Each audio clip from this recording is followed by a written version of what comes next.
Are going to complete the book of Jonah today, and I would rather have spent more time in the book of Jonah than we have.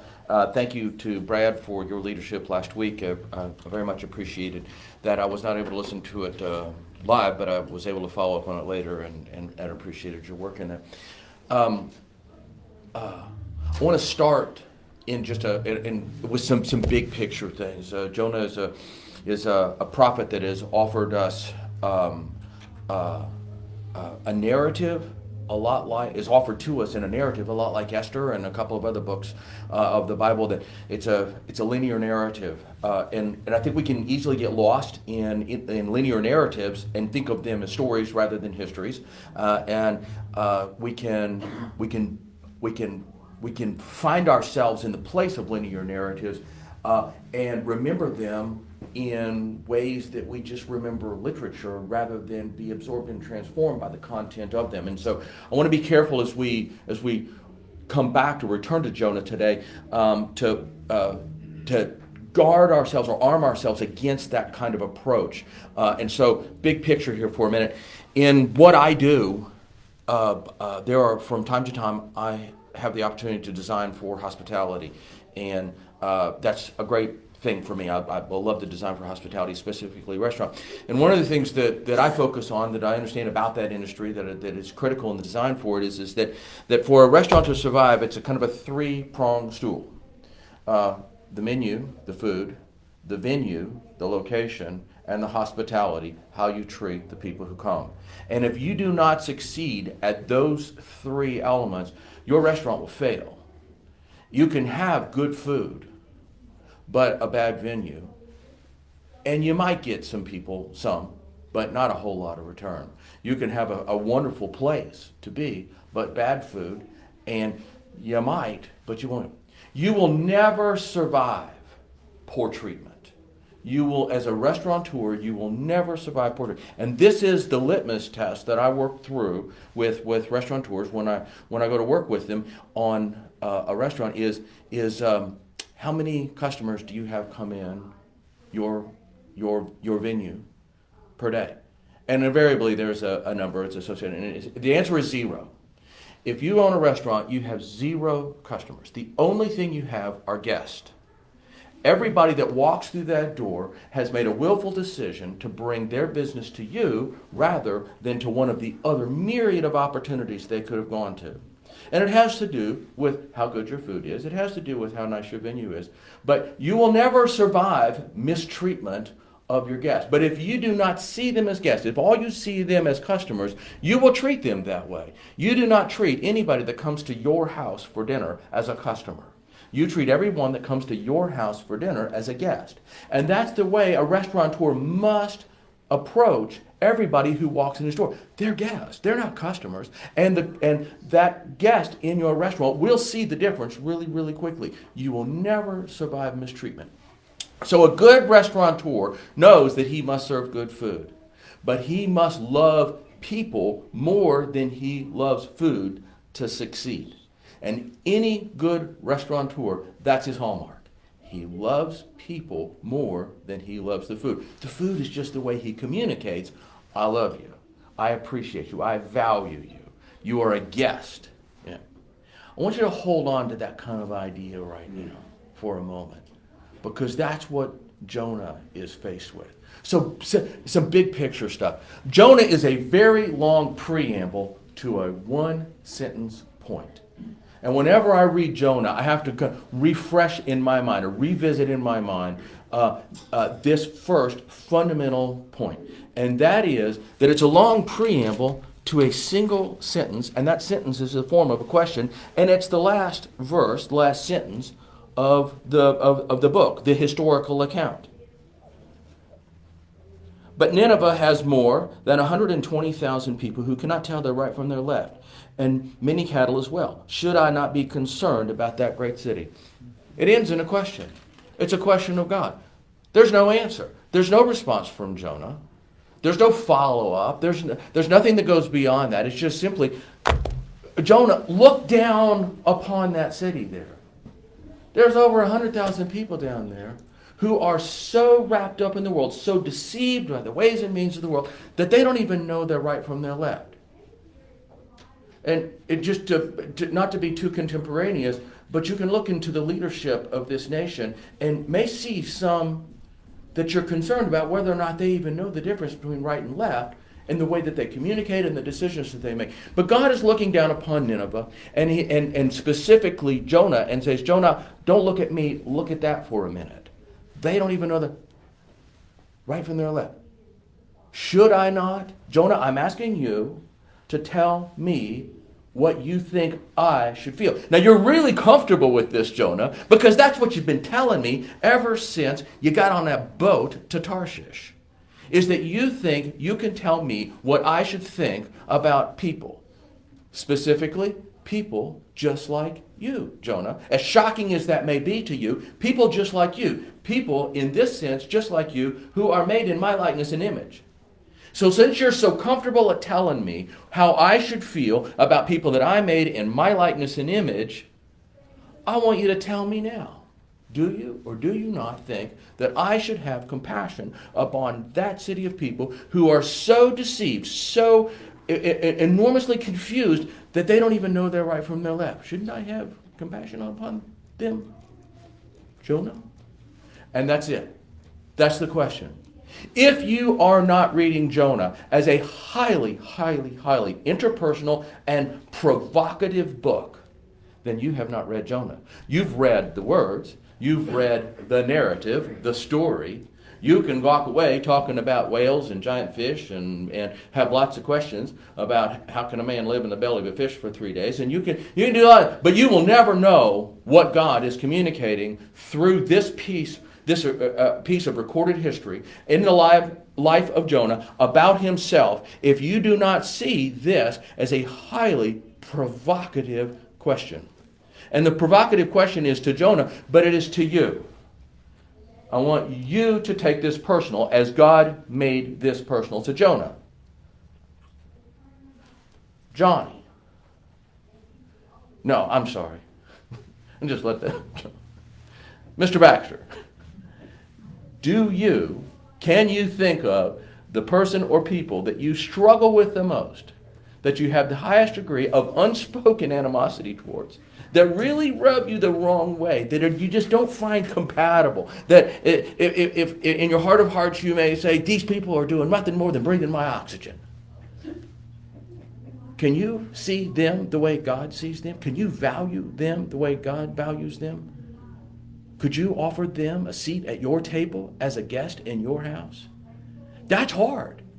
That's what Jonah is facing. He is facing having to look at the people whom he dislikes the most. And far less congenially than I'm sure Mr. Baxter would. He's willing to talk about it. He's willing to put it all on the table. God, I dislike these people with a huge and compelling vehemence. And I'm not trying to hide it. I'm willing to lay it on the table. And I want your hand to fall upon these people. That's what they deserve. That's the big picture of Jonah. Will you? Will you be disciplined to see God's world as God sees God's world? Will you be disciplined to have the compassion upon others the way God has compassion upon others, regardless of what you think about them? I mean, for crying out loud, we can look at each other in here and say, oh yeah, Brad deserves God's compassion, and Gail deserves God's compassion, and surely Jim deserves God's compassion. But I can think of a handful of people that I don't think so. That's where the discipline comes in, because all of us are made in His likeness and image. Are you willing? That's where the provocation comes in. That's where you should be provoked. That's where you should feel very, very, very uncomfortable when you read the last sentence of this historical account. That's where you should get really uncomfortable. Because if you're not, all you're doing is reading a story in the same way that you could read anything by Samuel Clemens. It's just a great story. Or, worse than that, Aesop.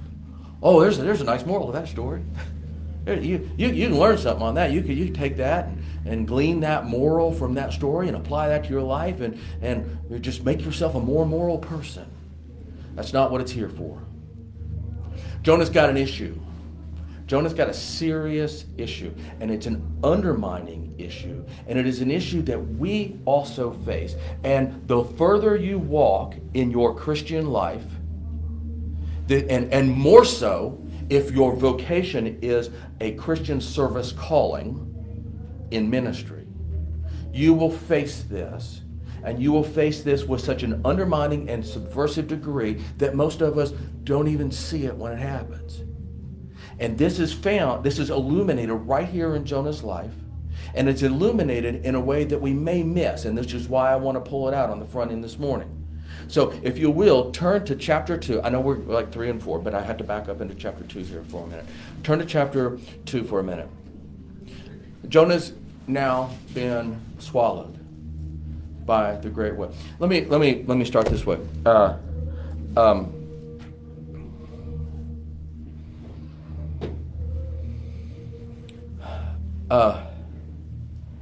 Anything that you value more than God's call upon your life is your boat to Tarshish.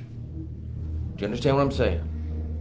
Anything, if you know God's call upon your life, anything that you value more than God's call upon your life, that's your boat to Tarshish. And you need to understand that. That boat to Tarshish is an expression of Jonah's rebellion. Anything that you place more value on than God's call upon your life is your expression of rebellion. So, if you understand that, if you can appreciate that, if you can grab a hold of that for a minute, then you should understand that storm, that great fish, that withered vine, you probably don't think of it when it happens, but those are the great mercies of God. The last thing that you need to happen, the worst, most catastrophic thing that can happen when you are engaged in your boat to Tarshish, when you board your boat to Tarshish, is that you safely make it to port. That's the last thing you should want to happen. If you are if you are living a life of rebellion, in large parts, full lifestyle rebellion, or just on one little part of my life, I got the rest of it together, but there's one little part of my life, I have a rebellious spirit, or a rebellious attitude on. The last thing you want to do is get away with it. The last thing you want to do is make it safely to port. Why? Why do you not want to make it to port? Just to keep things moving here this morning, I'm going to answer my own question here. I like to answer my own questions. The reason that you don't want to make it to port, because that means God didn't care.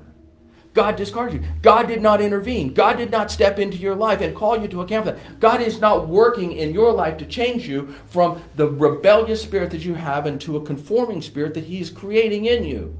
You don't want to make it to port. Now, it sounds like you do, but you really don't. That's the last thing you want to do.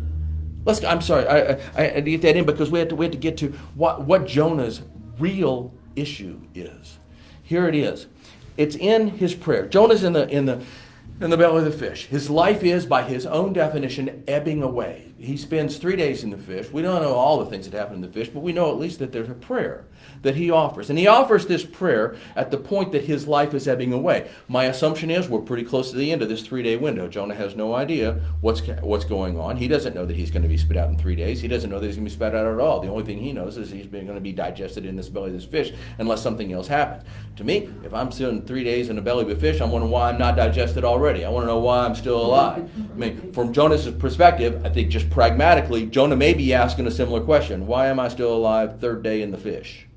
This is not consistent with what I know about aquatic life. That I shouldn't be alive here, and yet I am. There must be a reason. Jonah goes to prayer. Now Jonah's prayer is a beautiful prayer. It is a poetic prayer. It is full of some of that kind of almost what we may think of today as formality. But I want to slide past all of that for a minute and focus on one part of that prayer. It is in verse 8. I'm going to start in verse 7. When my life was ebbing away, this is Jonah in prayer to God in the belly of the fish. When my life was ebbing away in the body of the fish, I remembered you, Lord, and my prayers rose to you, to your holy temple. Those who cling to worthless idols forfeit the grace that could be theirs. At what point during the course of this entire historical account have we been talking about idolatry? We haven't. The closest we could get to that is the wickedness of Nineveh that has arisen to God's attention for the purpose of calling Jonah to go to Nineveh to preach. And the first time, because God speaks 2 times to Jonah on the same subject, the first time he says, go to there to speak against them. And then the second time was how we opened verse 3. Then the word of the Lord came to Jonah, go to, a second time, go to this great city of Nineveh and proclaim a message that I gave you. Okay, so we haven't. The answer to the question is we haven't. At no time during the course of the history of that is recorded here in the life of Jonah have we been talking about the issue of idolatry. And Jonah brings up this issue of idolatry while he's in the belly of the fish, remembering his prayer to God previously as he turned to the temple. And the content of that prayer is, those who cling to worthless idols forfeit the grace that could be theirs. It's totally out of the blue in the context of this, unless you say, oh, no, there's a greater reason why that's there. And there is a greater reason why that's there. Here's why that's there. Jonah has an idolatry problem. That's at the root of his rebellion. Jonah, there's no question about Jonah's rebellious. There's no problem. Well, all the way through, even all the way to the end. That's what God's calling Jonah to account for his rebellion. But there's a root to his rebellion. There's a reason why he's taking this rebellious track. And here's the reason why he's taking this rebellious track. Jonah has made an idol of his orthodoxy. He's right in what he claims, but he's made an idol out of the and that's the undermining. That's where we can suffer mercilessly and not even really cognitively realize it. And that's how those who are further in a more of a professional calling in ministry are more subject to it, because not only is it what they believe, it's their stock and trade in life. This is our pastors and our deacons and in multiple denominations, bishops and all of the tiers and layers of office that are held inside the breadth of Christian existence. The further up you go, the more you are subject to this. Yes, you are right. And there's nothing wrong with being right. And being right is important. There's no value in self-deprecation of orthodoxy. But do you love people more than you love being right? And the rubber hits the road when you start running into people whom you're not overly impressed with, or people that you'd rather not associate with, or people that you don't necessarily like, or people that you viciously hate, which is where Jonah is when it comes to the people of Assyria, specifically the people underneath the control of Sennacherib, specifically the people underneath the control of Sennacherib who live in Nineveh, who have raped and pillaged and destroyed and gutted that nation for decades upon decades upon decades. I have a vicious opposition to these people who rape, pillage, and destroy my people. Jonah has an orthodoxy. He is right in much of what he says and much of what he thinks. But he values being right more than he values people. He has made an idol of his orthodoxy and thereby has allowed that to frame how he sees people. It's easy to love my kinfolk in Samaria, the capital of the northern kingdom. It's not so easy to love those whom have waged war against us, even though they also are made in the likeness and image of God. And God has asked me to go offer him.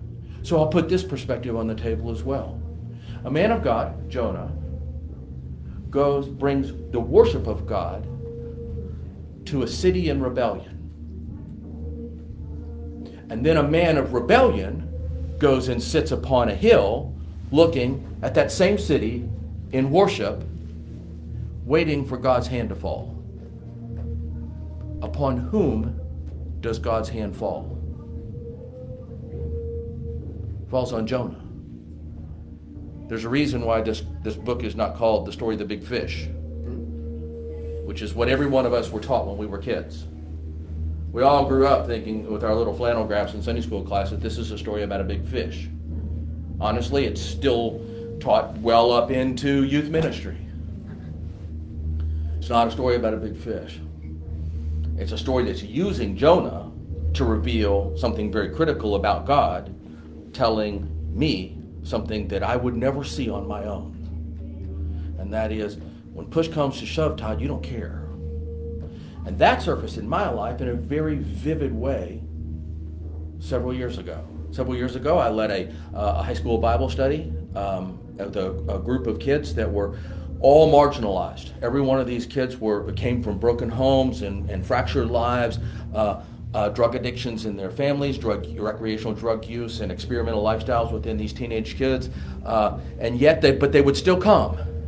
And largely, as is the case with most Christian youth groups, as disparaging as this is, it's true that most kids come for the fellowship, for the friendship, for the activities, for the events and things we do.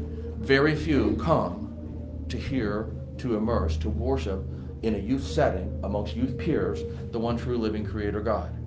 Some do, most do not. I had a whole group of kids that were totally absorbed in the idea of getting together with their friends, and used the event of this Bible study as a way to do that on a regular basis once a week.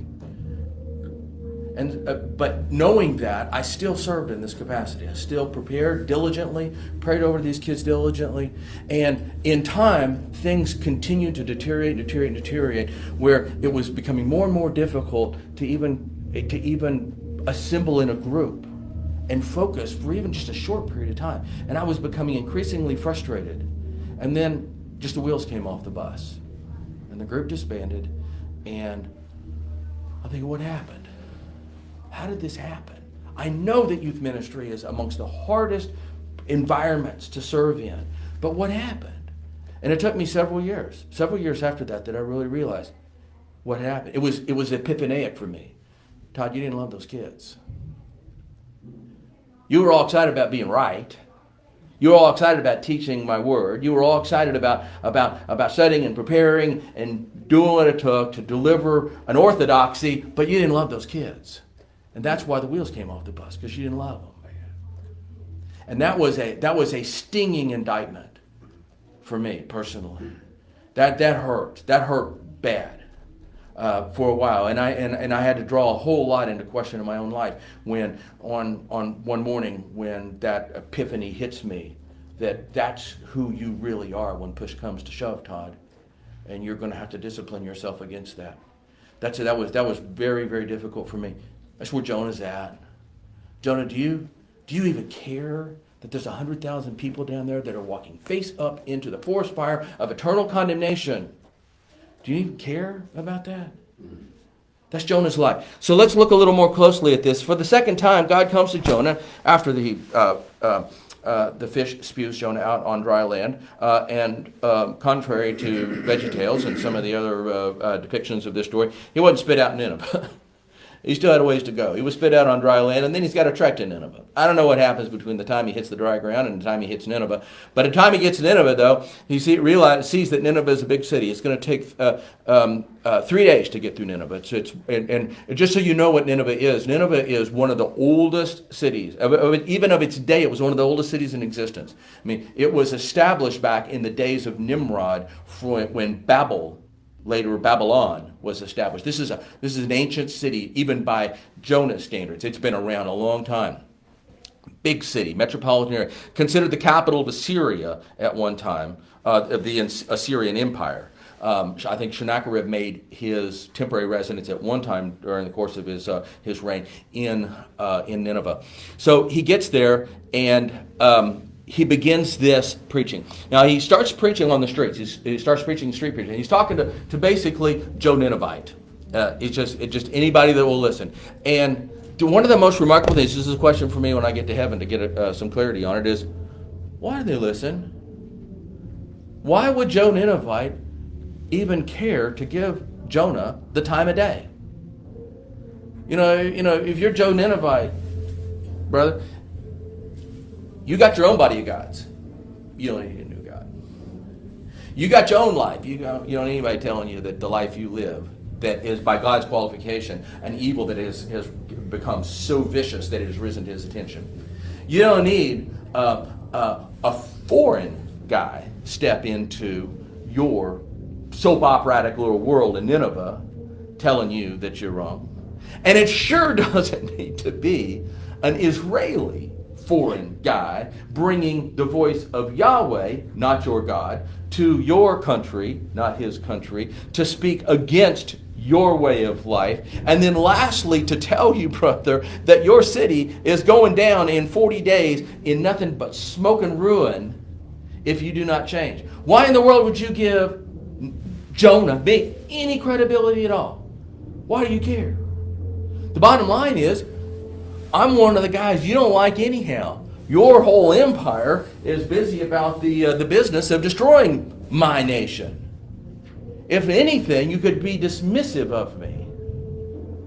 If you got particularly uppity about your viciousness and your evil, you just kill me. Which is not uncommon in the world, where two people run at each other that have very different viewpoints, and the best way to deal with it is just killing. That happens in the world all the time, even today. Don't think we're in some kind of modern enlightened world. No, we kill people because we believe differently than them all the time. There's no reason in the world why you wouldn't just kill me. Why did you listen? But it wasn't just you. It was you. All of you all gave me credibility when I came to preach that God is about to pass judgment upon your nation for your wickedness if you do not change. And that will come upon you in 40 days. You have a 40-day window between now and the time that Yahweh, not your God, is going to pass judgment upon you to the degree that you're all going to die and become smoke and ruin. And they believed. Y'all believed. Not only y'all believed, but y'all were talking about it such that the king of Nineveh, which is more likely the governor or the prefect, who might have been also used the title the king, but certainly beneath the emperor of all of Assyria. Remember, the Assyrian Empire included Nineveh. Nineveh was just one of the cities in the Assyrian Empire, and there was an emperor over it. But the senior most official, we'll use the word king. The word king was used here, but we just want to make sure we make that distinction. Hears of this and says, "Oh, wow. Jonah guy's got a point." So by proclamation, by executive order in our language today, neither man nor beast, nobody eat. Nobody eats, period. And then everybody is going to worship. Let me put it in his words. Everyone will call urgently upon God, capital G-O-D, Yahweh. You will abandon the gods of Nineveh. We got lots of gods in Nineveh. You're going to abandon all of them. There's one you're going to focus on. You're not going to eat, and you're going to abandon or vehemently, urgently call upon Yahweh.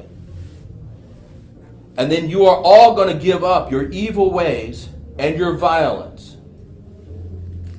And who knows that by doing this, maybe Yahweh will relent of this intent to bring destruction upon our nation. And my big question is, why? Why in the world would any of you all individually, the least of which the king, the senior most official in Nineveh, give Jonah any credibility at all? Now there's some stabs at that. Before I get too excited about any particular stab, I think I'm just going to wait for heaven and ask that question then, personally. But that's an amazing thing that happened. They listened. Now, big picture, go to Nahum, 70 years later, Nineveh is destroyed. Yes, they turned from their evil ways initially, but then they turned back to their evil ways, and in 70 years, Nineveh was destroyed exactly as God said it would. Okay, so let's keep moving through this account. So in verse 10 of chapter 3, when God saw what they did, and how they turned from their evil ways. He had compassion and did not bring upon them the destruction that he had threatened. Now, I've spent way too much time talking to more than a handful of young seminarian students who went into seminary believing in the sovereignty of God and walked out of seminary not believing in the sovereignty of God, who went into the seminary believing that God is omniscient and walked out of the seminary believing that God is just working in the datum of time at the same pace in the same way we are. He's just at a more elevated way we are over this particular point right here. And the particular point on the table is that God changed his mind. Now, just to make sure that we're all on the same page here, for you to change your mind means that you made a decision based upon the best information you had at the time that you made the decision, and then you got new information that superseded the old information. The new information was compelling enough to tell you that maybe I didn't make the right decision here, but I have the opportunity now to change my mind and make the right decision now. You've done it countless times throughout the course of your life. We were made in God's likeness and image. He's not made in our likeness and image. Don't attribute our ways and means to God's. That's Greek. If you like that idea, join the Greek pantheon. That's Roman. If you like that idea, join the Roman pantheon. That's how they build gods. They are reflections of themselves that they ascribe deity to, rather than a recognition of the God who revealed himself and then surrendered to. God doesn't change his mind. God is omniscient. God acts in strict accordance with his perfect will. His perfect will is that I will bless the obedient. The rebellious, I have a long-suffering compassion on for a season. Yet if we persist in lifestyles of rebellion, we are condemned. He's not making up his mind when he finds out. He already knows. He let us know ahead of time. I already know. And this is how I conduct the affairs of my created order. I bless those who are obedient and repentant. I condemn those who are rebellious. It's the way of righteousness. There is no righteousness apart from that. So do not think that God has changed his mind. God doesn't change his mind. He acts in strict accordance with his will, his revealed will that he already knows. And the really important thing about his revealed will that he already knows is Jonah already knows his revealed will. And then Jonah says that right here in verse 4. But Jonah was greatly displeased, chapter 4, verse 1, Jonah was greatly displeased and became angry. Now this is where we're back, heading down to Joppa to board the ship to Tarshish to head out into the sea. I'm perfectly comfortable telling God how God should run the affairs of the kingdom of God. He prayed to the Lord, if you can believe it. Prayed to the Lord. That's another point. Remember when Jonah gets on board the ship and they're out at sea and everything, and everybody's all in a tizzy because the storm has come up and we've thrown all the stuff overboard, but we're still taking on water. We're going to perish out here. We look around, we draw lots, we find out Jonah's the cause of this whole storm, and Jonah says, well, yeah, no, I worship the one true living God, and that's why this is happening, so you really need to throw me overboard, and then the storm will quit. And so the guys say, gosh, no, there's got to be a different answer. So they start rowing for shore really fast, and that's not happening either. And so they go back to Jonah, and he says, I'm telling you, you just got to throw me overboard, and this will end. I'm not sure what's going on in Jonah's mind. It seems like he's given up a little bit here. But they throw him overboard, and it stops. And it's, I just want to make sure I say this right. They cry, this is chapter 1, verse 13. Instead, the men did their best to row back to land, but they could not, for the sea grew even wilder than before. And they cried out to the Lord, capital L-O-R-D, O Lord, please do not let us die for taking this man's life. Exactly who, between Jonah and the rest of the seafarers, says he worships the Lord and actually worships the Lord? Because I'm going to tell you, Jonah says he's a worshiper of the one true living God, that he has conducted the entirety of his existence in an act of monolithic rebellion from God's will, having known God's revealed will. The guys on board the ship know nothing of this God. I don't know this for certain, but I suspect that these mariners are Ephesians. Ephesians, gosh. I'm sorry? Phoenicians, yeah, thank you, Phoenicians. got my E and my P there. Phoenicians. They were the ones who were the kings of the seas. They were the ones who ran all the trade routes throughout all of this territory. They were the ones who had multiple deities that they worshipped, and they distributed throughout all of the world. I mean, if we just go back to our study in Isaiah, we got a much better picture of the Phoenicians back then. I suspect they're Phoenicians. They've got gods, but they forsake all of their gods, and they call out to the one true living God, Yahweh, and say, please do not hold us accountable for this. And they throw Jonah overboard. I want to ask you, who's worshiping God and who's not worshiping God? Who's worshiping God and who's in rebellion? The guy who was raised in the revealed will of God, who's considered a prophet of God? Or these Phoenician sailors who are polytheist? Yeah. The contrast couldn't be more sharp. So here we got Jonah, who now comes back to this idea of praying to God. But his prayer is, "Oh God, oh Lord, is this not what I said when I was still at home?" Pre-meeting with the seafarers. I said when I was still at home. That oh Lord, is this not what I said when I was still at home? That is why I was so quick to flee to Tarshish. I knew that you are gracious and compassionate God, and that you are slow to anger and abounding in love, a God who relents from sending calamity. All true, all orthodoxy, all brilliantly accurate, all straight out of orthodox, unimpeachable, unquestionable Christian theology, all of which perfectly in alignment with a righteous God who has self-revealed himself from Genesis 1:1 up to this point in Jonah's life. Jonah's got it right. It's orthodox. Isn't all this what I said? Now, O Lord, take away my life, for it's better for me to die than to live. I put it on the line, God. Bottom line is, because you are so great and so perfect and slow to anger, relent from calamity, it's better off for me to die than to live in a world like that. A world of perfect revealed will, a perfect of orthodoxy that I'm supposed to be preaching. That a reflection of, I just finished preaching in Nineveh. I can't stand to live in a world like that. It is better off for me to die than to suffer the consequences of a God who actually cares about people that I don't care about. This is the first of 2 times that Jonah says it's better off that I die. It's going to be followed by the first of 3 times that God says, Jonah, do you have a right to be angry? This is where Jonah's idolatry of his orthodoxy hits the road with a righteous God. This is why you are rebellious, Jonah, because you have idolized your orthodoxy, and it came out of your own mouth. Everything you just said about me is absolutely unimpeachably true, and yet you care more about being right than you care about people. Jonah is backed into a corner of his own words, but he's not done. But the Lord replied, have you any right to be angry? First time.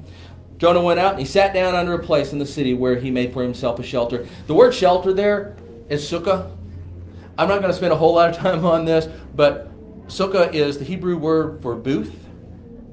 Booth. That idea of booth is from the festival of booths. There's 3 things that Israel, when you distill all of the stuff that comes in the festival of booths, festival of tabernacles. There's 3 things, and I had to make my list here, so I just don't. There it is. 3 things that you're it's a memorial festival. 3 things you want to memorize, that you want to remember. What you're celebrating. Remember, festival of booths is 7 days. 7 days. 2 days, 4 days, 1 day.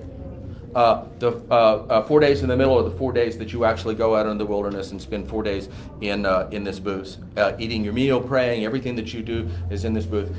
The 3 things that you ought to remember is your salvation from Egypt, the 40 years of provision after your rebellion, and the expectation of the promised land.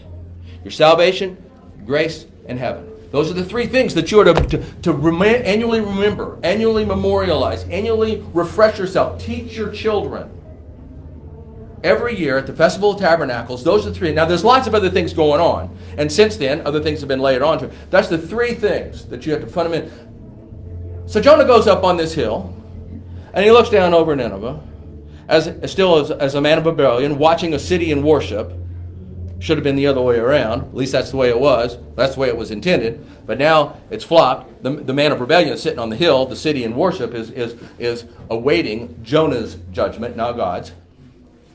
And Jonah makes for himself a booth that is originally given for the purpose of reminding you of my great mercy upon you, my provision for you, and my promise of your salvation.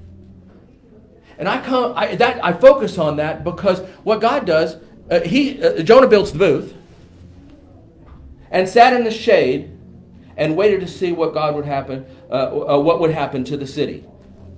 I'm back to my little distillation of this. Man of rebellion sits on a hill watching a city in worship, waiting for God's hand to fall. Whose hand did God fall upon? God's hand fallen on the hill, not the city. I'm more than confident Jonah had visions of Sodom and Gomorrah in his head. I'm waiting for the great spectacle. This is going to be good, and I got a front row seat.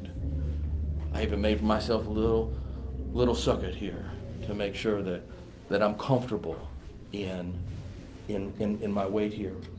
And then the Lord provided a vine and made it grow up over Jonah to give him shade for his head and to ease the discomfort. Jonah was very happy about the vine. I got another big question here. He already had it. He already had a shelter that he made for himself, a sukkah that he had made for himself to shield himself from the sun, such that he could watch fire and brimstone fall down. He could watch the hand of God fall upon Nineveh. And then God provides a shelter. And so there's two shelters here. God didn't provide a meal.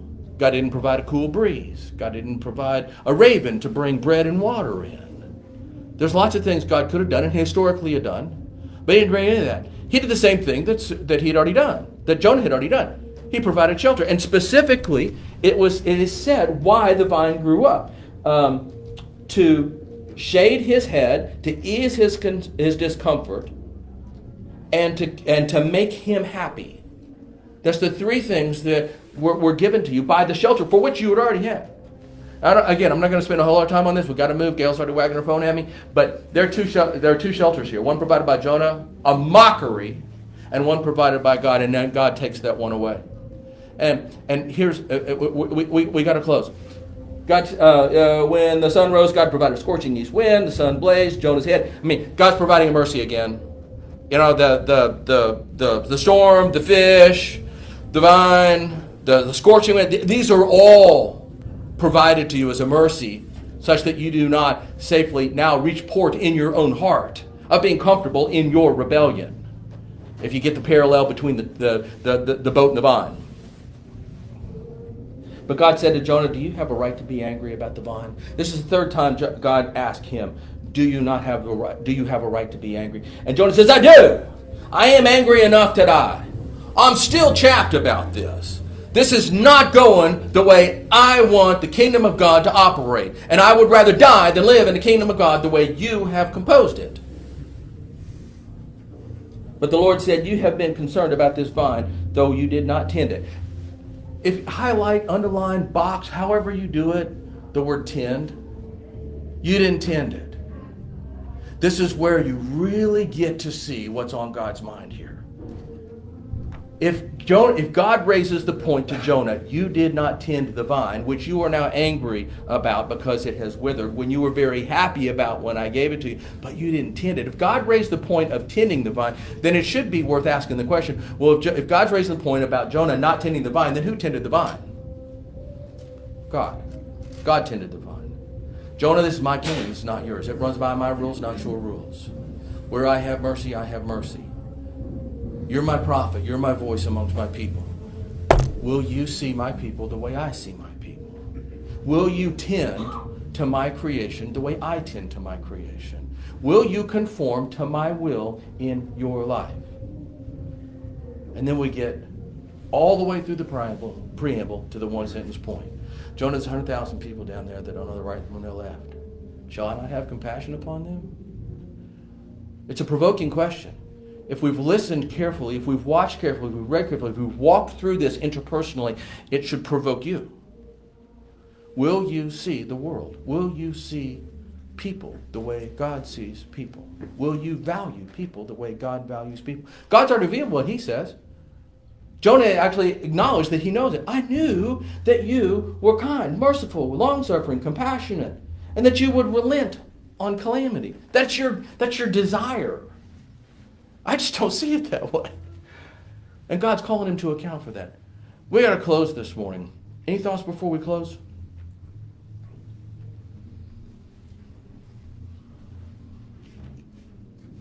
I hope that the silence is in pondering, maybe. That, yeah, maybe I don't. Maybe, I know I did. I know I was stung one morning. A couple of years after, I failed so miserably because I didn't care. I didn't love those kids. That was made crystal clear to me. It is a huge discipline in my life every single day, honestly, to look out at the world and see people who rub me the wrong way and yet still bend my knee in compassion towards them. And it can be vicious in me, and it can undermine me so easy. And that's even when I'm looking for it. It still will undermine me. That evil of Nineveh, that Ninevian evil will well up in me very easy, very quickly. We got to close. Johnny, can you close us in prayer this morning? Appreciate you, brother. Kind Father, we thank you for this time of sharing your words. We know we can relate to Jonah, Lord, just things that happen in our life that we just are satisfied, or we leave you out and we thinking that we're able to take care or knowing things that are going to happen. So we just ask for forgiveness. Lord, thank you for Todd, the lesson, hearing our prayers, and let this help us this week that my witness and testimony would serve you and honor you. In Jesus' name, amen. Amen.